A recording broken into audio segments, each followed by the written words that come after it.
Hello guys, Miles here from BCHA Ignite. I'm in the orchard at New Leaf Allotment and I'm just putting the finishing touches to a wild bee home.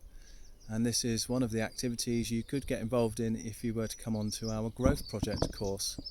Let me show you what I'm doing.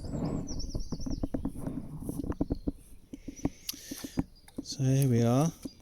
What we've got here is lots of different sized tubes that a wild bee could crawl into, and what they would do is make a little pile of pollen inside the tube and then lay an egg on the pollen and then crawl out and seal the entrance with either mud or dried leaves. Now, wild bees are the unsung heroes of pollination.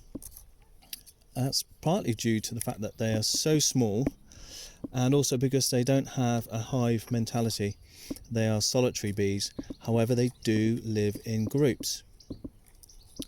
Now, it's really important that you don't have a tube that's over 10 mil, because what that can do is attract a predatory insect like a predatory wasp or a predatory fly, and they will lay their eggs on top of the pollen next to the bee's egg, and they will hatch and they will eat the bee's egg and all the pollen.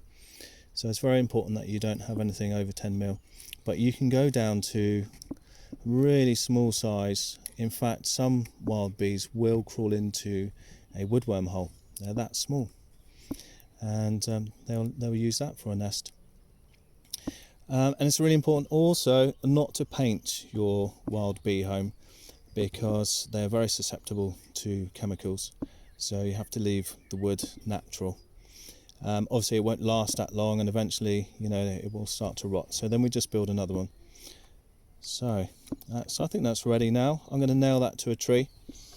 It won't do any harm to the tree. One nail. Trees are very resilient and it can cope with a couple of nails. And I've got the perfect spot over here. The orchard at the moment is absolutely beautiful. It's in full blossom and it's buzzing with bees, all sorts of bees here. Like I say, some of them are so small you wouldn't even recognise them, but they're working very hard. Here we go, this is the spot.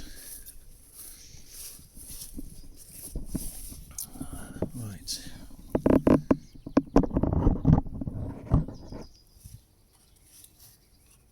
So as I said, little nail into the tree, won't do any harm. What might be really interesting is to come back to this wild bee home and to see if any of these tubes have been sealed over, and then we know that there is an egg in there. There you go. That seems okay. So that's wild bee home building. And I'm going to take this opportunity to say goodbye and see you next time. Cheerio.